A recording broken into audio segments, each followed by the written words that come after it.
So as you've been hearing, everyone expects an election call this weekend. Some of us just couldn't resist getting together for that. Mind you, Andrew could resist. He's hidden away at his lake. But Chantal, she's in Montreal tonight.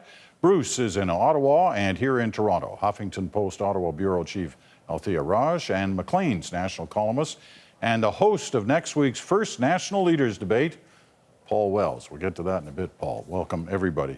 You know, there was a time, not that long ago, 25 years ago, when campaigns were 8 weeks long. And everybody decided, you know, that's too long. We don't need that long. We only need like 5 weeks. So since then, they've all been 5 weeks. Now, it looks like we're going into an 11-week campaign. Will somebody explain to me why? Chantal. I think the first reason is money. The Conservatives have a lot of it, more than the other parties. By jumping the gun on this 5 weeks and extending it to 11 weeks, the ceiling of allowable expense goes up. This is a party, remember, that has gotten into trouble in previous elections for overspending money. So by calling it early, and I suspect not campaigning terribly hard or in an expensive way between now and Labor Day, they get to outspend every other party for the parts that really matter in the campaign. Bruce? I agree. I think that the Conservatives have a huge economic advantage. They probably got more boots on the ground from an organizational standpoint in more ridings across the country. And they probably think that they're going to be able to sustain the level of energy and the spending and the advertising at a better rate than the other parties are. But of course, if money was the only consideration, the Conservatives were hard at work spending as much of their money, of our money as taxpayers, frankly, that they could have in the last several months with tax cuts and spending on publicly funded advertising campaigns and so on and so forth. So they've been kind of gorging on our money to help build the platform for their campaign, and now they're going to use their own for a longer period of time because they think that will give them an advantage over the others. Althea, all about Conservative money? It is all about the money. I agree with pretty much everybody else. It's not just the parties that are flush with cash, it's the riding associations too that are flush with cash. And now with the longer extended period, you essentially can spend $200,000 per riding as opposed to $100,000 per riding. But I think also what's at stake here is blunting any third-party attacks. The unions are advertising heavily, and it's hurting the Tories, especially in places like British Columbia, and they want to make sure to cap. I mean, right now they can spend unlimited amounts of money. As soon as the writ drops, it's like $400,000 across the country, and a very small amount, just over $8,000 per riding.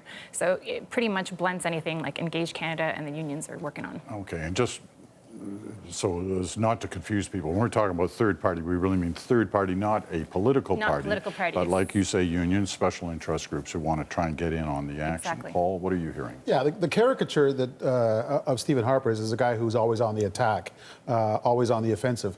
But he's also a guy who worries a lot and wants to shore up his defensive action too. And it is an article of faith among Conservatives close to Stephen Harper that the Liberals have stayed in power in Ontario provincially for a decade because the unions have been spending money big time for advertising, essentially on the Liberals' behalf. And when a couple of groups, Public Service Alliance of Canada and a group called Engage Canada, started to do the same thing with some frankly pretty clumsy ads that were not necessarily endorsing any other party, but were hammering Stephen Harper on his handling of the economy and on other issues, the Conservatives tried two different responses. First of all, third parties sympathetic to the Conservatives, former Conservative staffers, tried to raise money of their own and launch ad campaigns of their own. They got nowhere. And then I think it became more and more interesting to Stephen Harper, this idea of having a long, long campaign during which those groups are forbidden from spending money. I don't think it's going to be a long, action-packed campaign. I think the Prime Minister might be up with coin at the lake pretty soon. But at least nobody can spend money while he's kind of campaigning. May I just say one thing? I disagree with you because all these changes were brought in the Fair Elections Act. So they have been planning this for a long time. This is not just suddenly they decided that they were reacting to it. This has been their game plan for the last 2 years. I agree that this was probably in the works long before a clumsy union ad showed up on anybody's screen. But I also think that it speaks to, I agree with Paul that they are not playing offense only that they are playing defense. It speaks to kind of a scramble to grab every advantage in sight, and that is not usually the behavior of a party that thinks it is doing well. Peter, you and I are old enough to remember one of those 8 or 9 weeks campaign, 1984, the last time a prime minister called a very long campaign, John Turner, who had a choice. His government wasn't defeated. And remember what happened in that campaign. It started off nicely for the Liberals, but summer is a very treacherous season in political discourse in Canada. And I remember before the debate in July doing door-to-door in Scarborough, and John Turner was sitting pretty. And going back to the same neighborhood 2 weeks after the debate, and it was an underworld entirely. So long campaigns do not necessarily help the incumbent, even if he's the government, even if it has all the means of the government and more money. The one thing that I wonder about is on Sunday or Monday or whenever it is that you're going to drop the writ, if Stephen Harper gives a news conference, answers questions, one of the questions will simply be that, why? Why 11 weeks? And he can't answer with either of these two, we got more money or we're trying to blunt third party. What's he say? Like, what is he going to say to the Canadian people when, because this does not come without an expense. There's public money, extra public money being spent on an 11-week campaign than there would have been on a 5-week campaign. What's the answer, Bruce? What does he say? Well, I think he's probably going to say that people criticize him for not being very democratic in the way that he approaches governing, and here he is giving people a longer election campaign, more opportunity to scrutinize and judge among the various parties and leaders. So he will probably say that. Whether or not that has anything to do with the reason why he's giving us a longer campaign is, I agree with the others that probably doesn't have anything to do with it, but he'll say that. I guess the question you're asking in part, Peter, is will voters buy it? And if they don't buy it, will they be mad about the fact that we're launched into this longer, more expensive campaign? And I'm tempted on the one hand to say, yeah, voters might actually exact a price for this. They might fixate on this a little bit, because that has happened once in a while in the past when this has been done.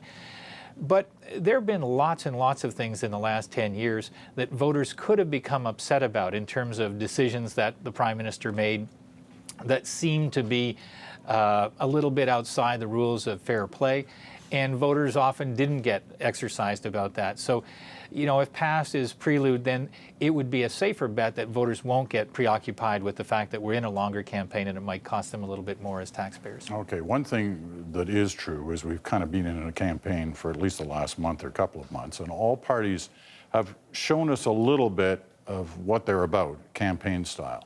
And I'm wondering what we've learned since the last time we kind of gathered around here in the last month or so. What have we learned about, tell me what's the most significant thing you've learned about one of the parties based on this last 4, 5, 6 weeks that we should be watching for as the campaign unfolds. Althea, why don't you start?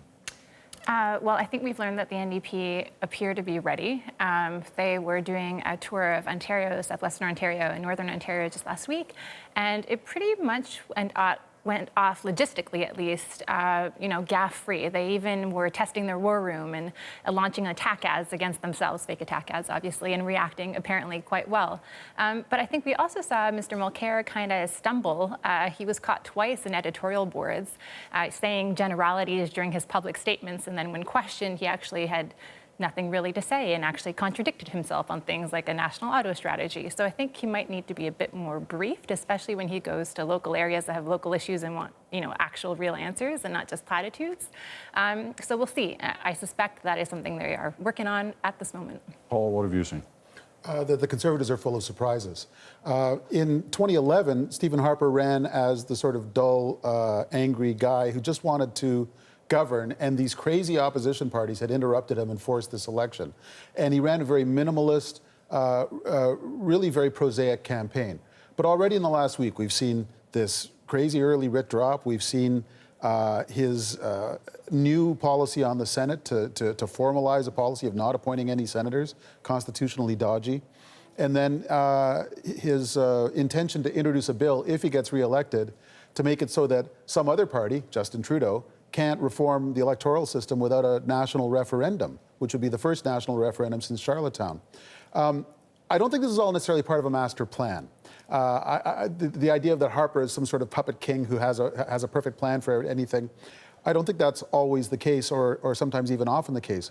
I think it shows that he is aware, as Chantal says, that he's in tough and that he's going to have to shake things up in order to win, that he's not going to win automatically, and he sure isn't acting like. I expect we haven't seen anything close to the last surprise from this guy. All right. Chantal, what are you seeing? I was watching from the outside because I was on leave, and I was struck by the fact that Stephen Harper mostly was the person I found interesting, that he's so not campaigning and taking advantage of the gravitas of a prime minister. A lot of the things that I saw from the outside, the way those checks were handled, for instance, with the partisan T-shirts at Christmas in July, the Senate explanation, I think Stephen Harper would have killed Stephen Harper in a campaign over that announcement. And then this election call. It is, and the people that we are seeing at on the front lines, it is as if this government has not been in power for 10 years, that it doesn't have, all this experience that should be an asset to it, and that they are campaigning like the opposition. Elect us, so we'll stop the opposition parties from changing the electoral system. That's odd. I won't appoint senators until I run out of senators, which is actually not really a position for a prime minister. And I'll let the provinces decide what to do with the Senate. I found the news conference over the Senate, not the content of it, but the prime minister's body language, very different from the previous campaigns, and not terribly convincing at this point. Bruce? Well, I agree that the Conservatives seem to be very scripted, but I'm not sure that the script is very compelling. It's almost like the fourth sequel in a movie series that started off well, and people are kind of patching together things that don't seem to fit very well, don't seem particularly polished, and don't make a lot of coherent sense, the Senate position being one of the most important. But for me, the answer to the question, what's changed, is a little bit longer time frame than a month, Peter. Last year, if you'd said to me, what is this election going to be about, I would have probably said it's going to be about the Conservatives and leadership. The opposition parties talking about what the Conservatives have done wrong, and voters also focusing on the question in particular of whether Justin Trudeau might be the guy who's ready to lead the country next. This year, or at least right now, today, I think there's a much greater chance that this is going to be an election that's going to focus on Tom Mulcair, and also a greater chance that it's going to be an election that's going to focus on the economy. We're in this kind of gray zone where people are anxious about the economy a little bit more than they were 4, 5, 6 months ago.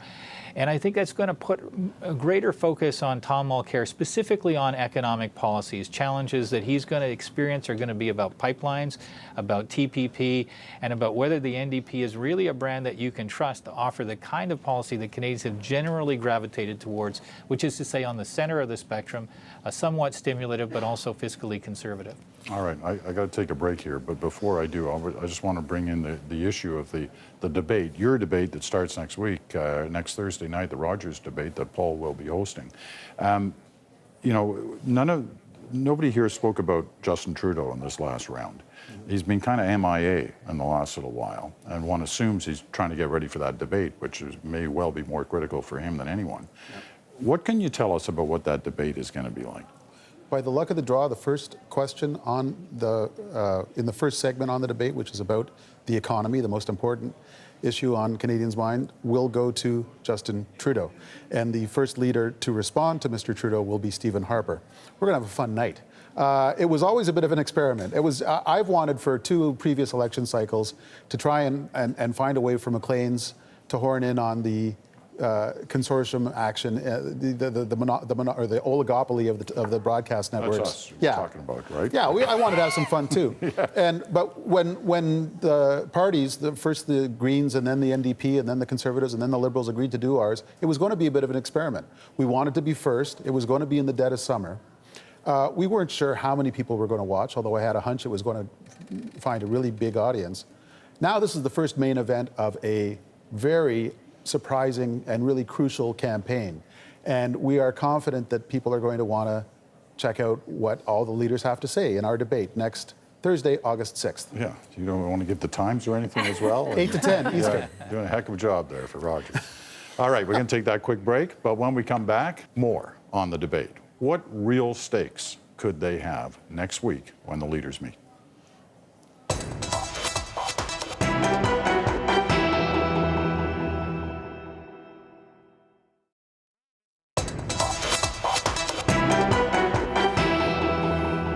And welcome back to our special Midsummer at Issue. Chantal is in Montreal, Bruce is in Ottawa, here in Toronto, Althea Raj and Paul Wells. And we heard Paul's big promo for the first debate next week, and it'll be a great one, I'm sure. What, in terms of the stakes on this debate, first time we've had one so early in a campaign, does this make this one even more important than ones we've watched in the past, Chantal?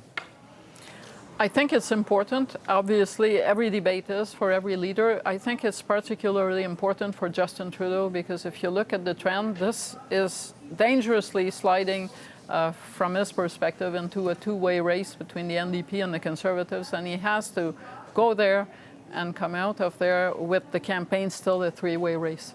Otherwise, you hear it, this strong, can we get Harper out feeling out there, it's going to coalesce. And it won't be around the Liberals. Bruce? Well, I think the stakes were high for Justin Trudeau. I think they're higher still for the reasons that Chantal mentioned. I think he's got to be looking at this as, obviously there's a risk. If he underperforms, it will kind of confirm some of what's been happening in his numbers, but it's also an opportunity. If he performs as well as the others, then what he really is looking for, I think, is a change in the narrative, a narrative that starts to be, well, he's doing better, or he looks like he can do better than perhaps people thought. I also think the stakes are higher for Tom Mulcair, as I was saying before, Peter. I think that he's going to face more questions, more grilling from the others about what he would do with Canada's economy. Althea? I agree. I think, well, actually, I think it's the stakes are higher for Justin Trudeau than Tom Mulcair because I don't think that if Mr. Mulcair says something stupid in the middle of the debates, the Tories are going to snip it and put it in an attack ad and run it continuously for a month, whereas they probably will do that if Justin Trudeau says something stupid. So I think that's what's going to happen. The other thing that's going to be really interesting is that it's kind of the first time where everybody gets to show their cards. So all the opposition leaders and the Prime Minister will get to know what the lines of attacks are and what everyone has prepared as rebuttals. And so I suspect that in some ways we're going to get to see like the cheat sheet that's going to get replayed again in September. Elizabeth May in this? Elizabeth May will be in this. And she could be a wild card. You never know what might happen. A lot of people are dissatisfied with the choices, are looking around for someone else, and will be asking themselves once again whether the Green Party is a good place to vote. I hear that Elizabeth May gets to question Harper on the energy and the environment. I am so nervous I've forgotten what the order is, but you may be right. I thought, well, that will be an interesting segment. That could be. Let me show you, we started this thing a little while ago, a photo op of the week. We started in May or June, and there was a good one this week, and I think there was a lesson attached to it. This was last week in BC. You see Stephen Harper, Christy Clark, meeting firefighters on the line when they're fighting a fire, which prompted this reaction from the local news website based in BC, infonews.ca. Look at their headline. Man in blue suit thanks firefighters. There were some people that were not very happy with a politician turning up on the fire line. What's the lesson from this, Paul, quickly? Stephen Harper thinks that he's close to the people and that the elite bubble in Toronto and Ottawa doesn't get him. Sometimes the people actually have jobs to do, and you can be sort of stylistically close to them, but they're really trying to fight a fire, and you should maybe wait till later before you establish your rapport with them. All right. Good luck next week. Thank you. We'll be watching. And Althea, great to have you with us. Bruce in Ottawa, Chantal in Montreal.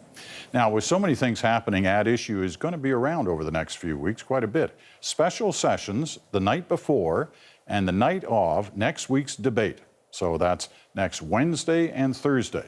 And the following week, the night before and the night of, Nigel Wright's Mike Duffy trial testimony. That's August 10th and 11th. And if the election actually is called this weekend, well, we'll just rename the national At Issue. Just kidding, but we will be around for that one too.